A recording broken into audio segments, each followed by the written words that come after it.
రాజశేఖర రెడ్డి గారు ఒక మాట చెప్తే మాట తప్పడు మడమ తిప్పాడు. అది రాజశేఖర రెడ్డి గారు. కానీ రాజశేఖర రెడ్డి గారి ఆశయాలను నిలబెడుతున్నామని చెప్తున్న వీళ్ళు ఒక్క మాట అంటే ఒక్క మాట అయినా నిలబెట్టుకున్నారా? మేనిఫెస్టోలో ఇన్ని మాటలు చెప్పారే, మేనిఫెస్టోలో ఏం చెప్పాడు జగనన్న గారు?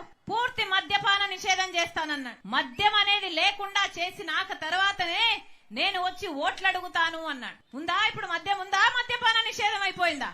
ఇన్ని రోజులు మీ గురించి పట్టించుకొని షర్మిలమ్మ ఈ రోజు కొత్త అవతారం ఎత్తి నిన్న మీటింగ్ పెట్టారు నగిరిలో.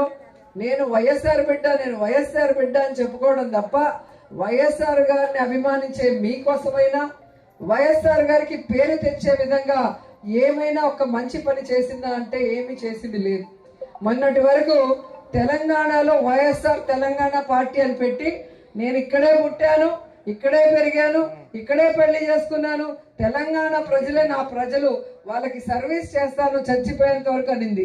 ఇప్పుడు ఆ పార్టీని గాలికి వదిలేసి ఏ రాజశేఖర రెడ్డి గారిని కుటుంబాన్ని విచ్ఛిన్నం చేసిందో కాంగ్రెస్, ఏ రాష్ట్రాన్ని కాంగ్రెస్ విచ్ఛిన్నం చేసిందో, ఏ కాంగ్రెస్ అయితే రాజశేఖర రెడ్డి గారు చనిపోయాక ఆయన పేరుని ఎఫ్ఐఆర్ లో పెట్టిందో, ఏ కాంగ్రెస్ అయితే ప్రత్యేక హోదా లేకుండా ఈరోజు ఆంధ్రప్రదేశ్ ని సర్వనాశనం చేసే విధంగా విభజన చేసిందో అలాంటి కాంగ్రెస్ లోకి జాయిన్ అయ్యి ఈరోజు జగనన్న మీద మన మీద విషం చెమ్మటం మీ అందరూ కూడా గమనించాలి.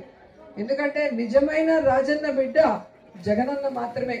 తన తండ్రి పేరు ప్రతి ప్రజల గుండెల్లో జీవితాంతం గుర్తుండే విధంగా ఆయన ఆశయాలకు తగ్గట్టుగా ఆయన కోరుకున్న విధంగా పేద ప్రజలకి ఈరోజు పని చేస్తూ వైఎస్ఆర్ పేరు మీద పార్టీ పెట్టి ఎన్ని కష్టాలు, ఎన్ని అవమానాలు, ఎన్ని తప్పుడు కేసులు పెట్టి జైల్లో పెట్టినా కూడా ఏ రోజు పారిపోలేదు, ఏ పార్టీకి తల వంచి వాళ్ళకి సరెండర్ అవ్వలేదన్న విషయాన్ని మీరు తెలుసుకోవాలి.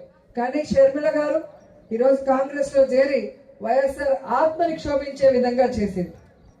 ఈరోజు జగనన్నని ఓడించడానికి చంద్రబాబు నాయుడు వదిలిన బాణం లాగా చంద్రబాబు నాయుడికి మంచి చేకూరే విధంగా వైఎస్ఆర్ కాంగ్రెస్ పార్టీ ఓట్లు చీల్చడానికి మా నాన్న వైఎస్ఆర్ అని చెప్పుకుంటుందే తప్ప నాన్న పేరు నిలబెట్టే విధంగా ఏమీ చేయలేదనేది మరొకసారి గుర్తు చేసుకోవాలి.